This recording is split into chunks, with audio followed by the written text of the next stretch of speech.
Hello friends, and once again I welcome you all to our channel Mechanical Major।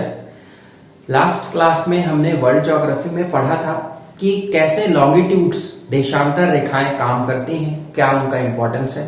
आज जो हम देखने वाले हैं फ्रेंड्स, वो ऐसा टॉपिक है जहां से लगभग सभी पेपर में, चाहे मैं यूपीएससी क्यों ना कहूं, वहां से क्वेश्चन जरूर आता है। तो आज की इस वीडियो को आप बहुत अच्छे से देखिएगा। एक बहुत ही अच्छी चीज आपको पता चलेगी, आप जानते भी होंगे इस बारे में, लेकिन मेरा ये सजेशन है कि आप इस चीज को पूरा अंत तक देखिएगा जरूर। तो चलिए स्टार्ट करते हैं आज का हमारा टॉपिक, जो है सीजनैलिटी, मौसमन।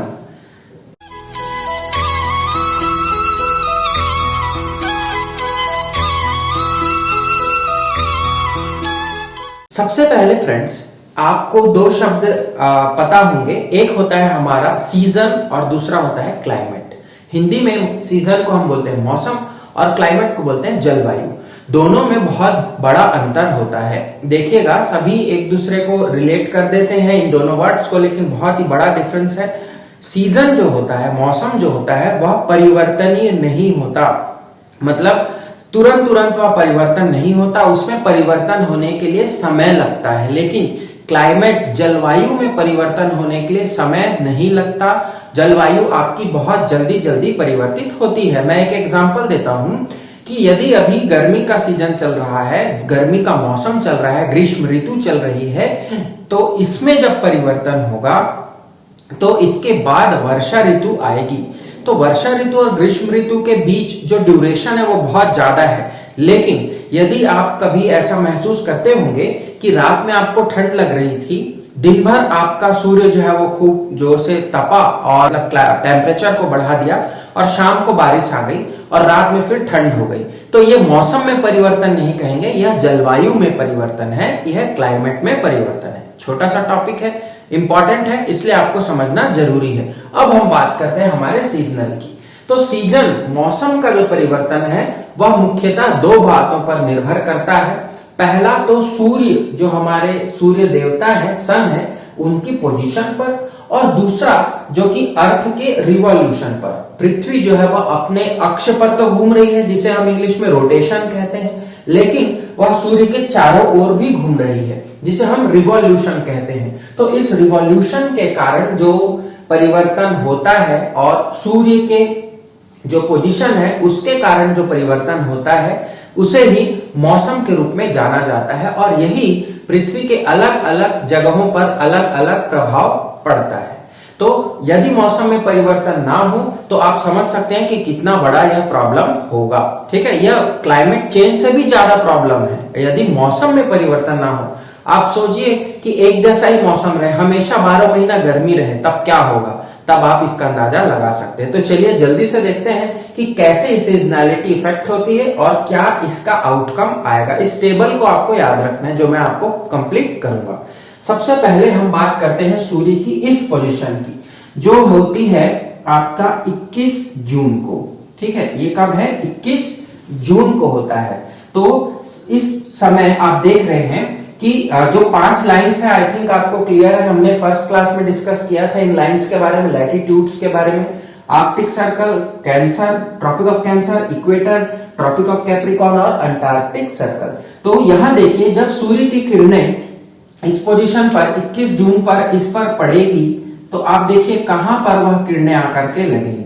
तो उन किरणों की पोजीशन आप देख सकते हैं कि वह इक्वेटर के ऊपर जो हमारी रेखा है, जिसे हम अर्ध रेखा कहते हैं, जिसे हम ट्रॉपिक ऑफ कैंसर कहते हैं, वहां पर यह पड़ेगी। और इस जगह, मतलब नॉर्दर्न हेमिस्फीयर में, उत्तरी गोलार्ध के सीजन की हम बात करेंगे, आप सभी इसको ध्यान रखिएगा। तो इस पोजीशन पर क्या होगा, 21 जून के समय यहां पर जो सीजन या यहां पर जो अफेक्ट होगा, वह होगा आपका समर सीजन। मतलब यहां से अब जो हमारा सीजन चलने वाला है, वह कौन सा सीजन चलेगा? समर सीजन, ग्रीष्म ऋतु चलेगी। क्योंकि यहां पर सूर्य की किरणें लंबवत होंगी, परपेंडिकुलर होंगी, किस पे? हमारी ट्रॉपिक ऑफ कैंसर पे और इक्वेटर पे। ठीक है, अब 21 जून में यहां लिख देता हूं। ठीक है, 21 जून, और सूर्य की जो पोजीशन है, पोजीशन ऑफ सन, वह कहां है? कैंसर पर है, ट्रॉपिक ऑफ कैंसर पर। ठीक है, तीसरा सीजन क्या आएगा, तो यहां पर पड़ेगा समर, और यहां आपको ध्यान रखना है कि इसे सॉल्स्टाइस कहा जाता है। ठीक है, क्या कहा जाता है, सॉल्स्टाइस।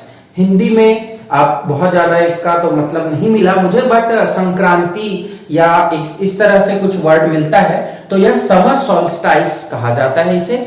और यहां पर देखिएगा, जब सूर्य की किरणें यहां लंबवत होंगी तो बहुत देर तक यह किरणें इस पर पड़ेंगी। तो ये जो हमारा उत्तरी ध्रुव है, नॉर्थ पोल है, ये साउथ पोल है, तो देखिए नॉर्थ पोल में हमेशा, क्योंकि ये झुका हुआ है, पृथ्वी झुकी हुई है, मैंने आपको बताया था, तो इसके कारण इस पे जो सूर्य की किरणें होंगी नॉर्थ पोल पर, वह हमेशा क्या होंगी, 24 घंटे वहां पर दिन ही दिन रहेगा। लेकिन अंटार्कटिक सर्कल की बात करें तो साउथ पोल में इस पोजीशन पर हमेशा क्या होगा, 24 घंटे रात रहेगी। अब आप इसका अंदाजा लगा सकते हैं। तो यहां पर देखिए, जैसे ही यह लंबवत हुई तो दिन का जो ड्यूरेशन है, दिन का जो समय है, मतलब सूर्योदय से सूर्यास्त तक का जो समय है वह ज्यादा रहेगा।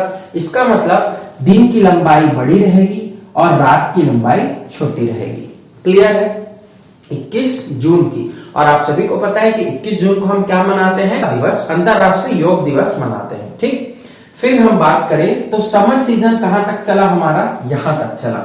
अब हम आ गए हैं हमारे दूसरे पोजीशन ऑफ अर्थ पर, जो कि है ये सेकंड पोजीशन, और इस पोजीशन को डेट मैं एक लिखता हूं, डेट है आपकी 23 सितंबर, डेट है 23 सितंबर।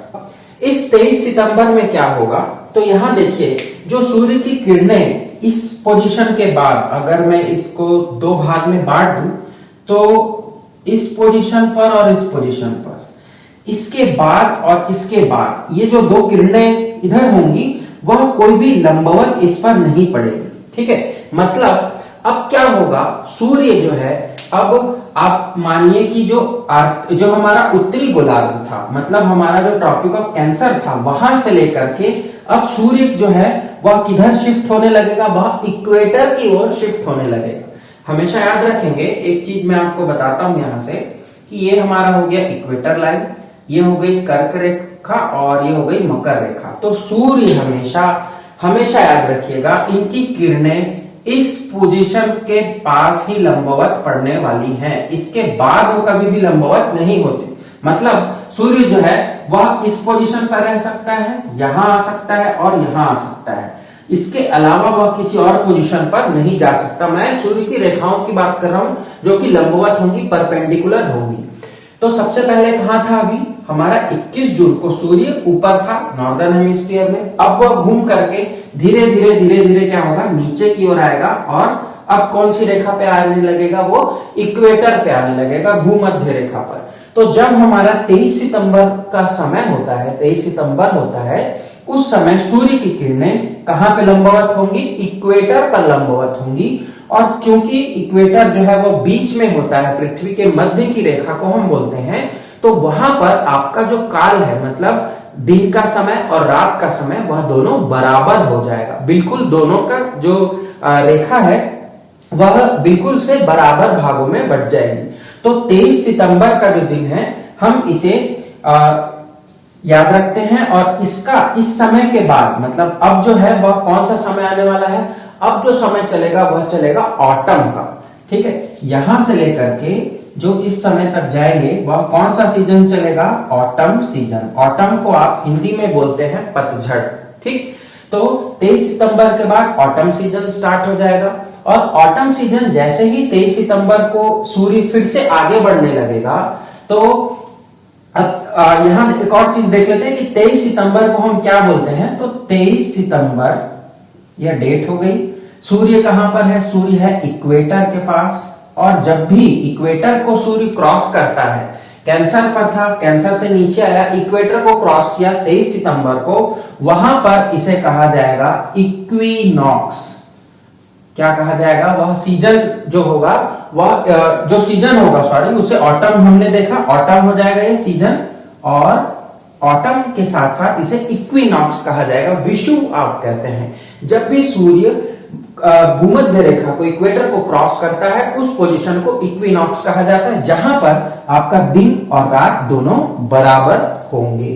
क्लियर है? और ऑटम सीजन पतझड़ होने के कारण इसे ऑटमनल इक्विनॉक्स कहा जाता है। क्लियर।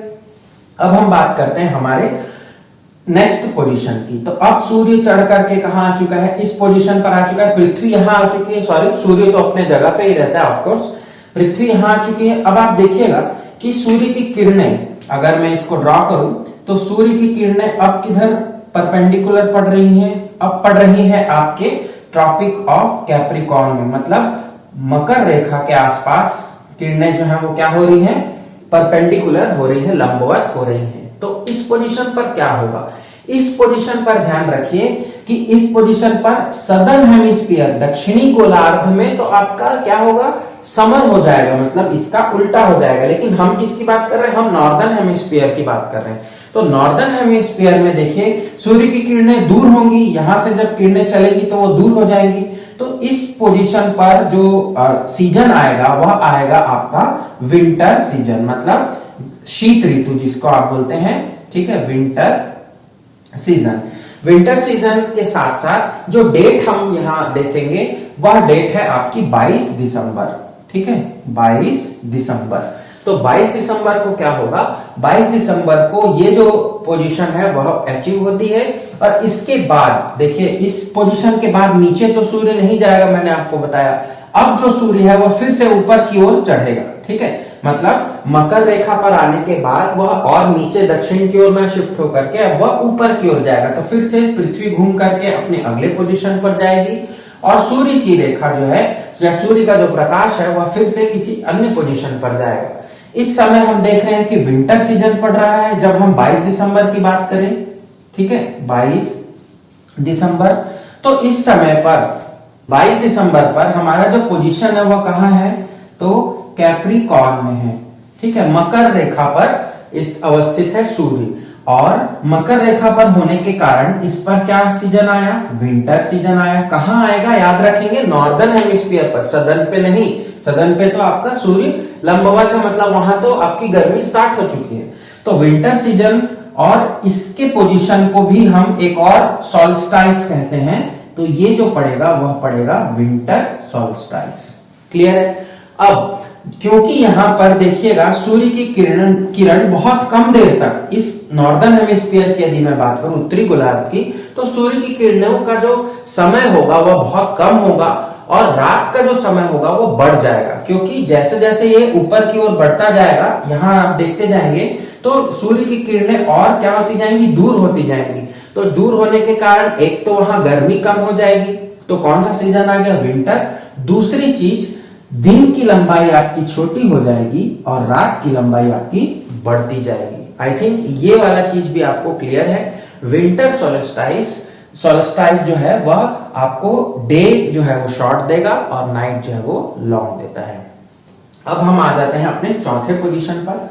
विंटर सीजन के बाद हम एक डेट लेते हैं 21 मार्च, ठीक है। 21 मार्च को क्या होगा, तो 21 मार्च को फिर से इस 23 सितंबर वाला कंडीशन आएगा।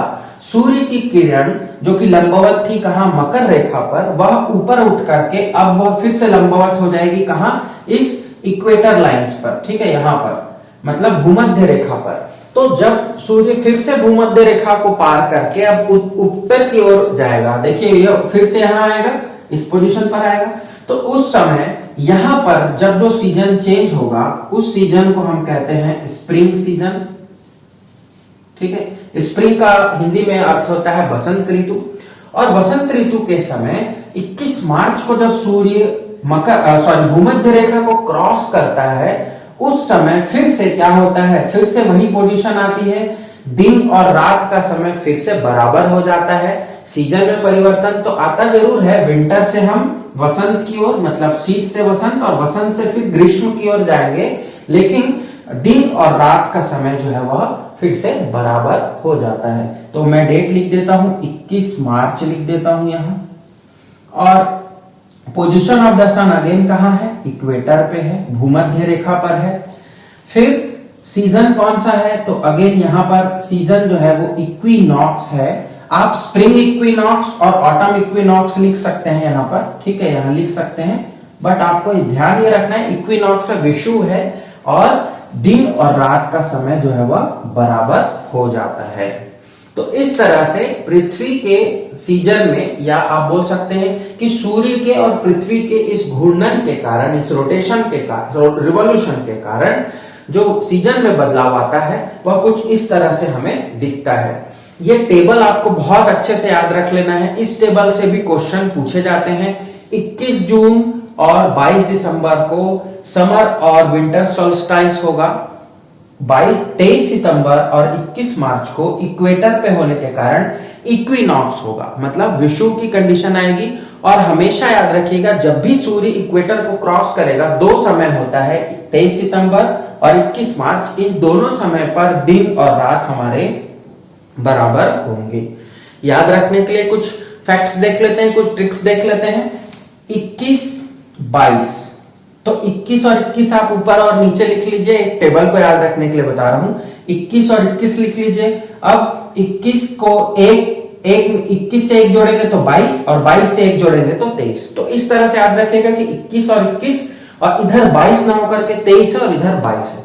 बाकी महीने तो आप याद रख सकते हैं।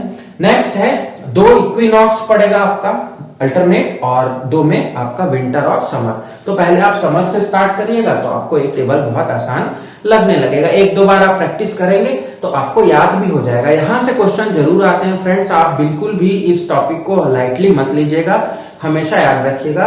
कुछ कंसेप्ट मैंने यहां पर भी बताए हैं, उनको भी याद रखिएगा। और सूर्य की खासकर पोजीशन को याद रखिएगा। कर्क रेखा से लेकर मकर रेखा के बीच में ही सूर्य घूमता है, और इसी के कारण जो रेज वर्टिकल होती जाती, परपेंडिकुलर होती जाती हैं, इन्हीं के कारण ऋतुओं में परिवर्तन होता है। पृथ्वी सूर्य के चारों ओर चक्कर लगाती है तो मौसम में बदलाव होता है। अब ये जो टॉपिक था यह बहुत ही इंपॉर्टेंट टॉपिक था। नेक्स्ट जो हमारा टॉपिक होगा वह हम पढ़ेंगे, अब कुछ पृथ्वी के अंदर की बात पढ़ने वाले हैं, जिससे भी क्वेश्चन आपको देखा गया है, पूछा जाता है। तो पृथ्वी के अंदर कौन सी चीजें हैं, कौन कौन से लेयर्स हैं, और कैसे पृथ्वी का निर्माण हुआ, यह सब हम अपने अगले टॉपिक पर देखेंगे। तो आई थिंक आज का ये जो सीजनैलिटी वाला टॉपिक है आपको बहुत अच्छा लगा होगा। यदि आप चैनल पर नए हैं तो सब्सक्राइब जरूर कर लीजिएगा, वीडियो अच्छा लगे तो लाइक जरूर कर दीजिएगा। और आपको यदि कोई डाउट है तो आप कमेंट करके हमें पूछ सकते हैं। आप हमें डिस्कशन के लिए हमारा टेलीग्राम ग्रुप भी ज्वाइन कर सकते हैं। VR क्लासेस 20 के नाम से आप सर्च करिएगा, टेलीग्राम ग्रुप आपको मिल जाएगा। वहां पर हम इसका PDF नोट्स भी प्रोवाइड कराते हैं। तो आज की इस क्लास में इतना ही। Thanks for joining. I hope you enjoyed the session. Thank you very much.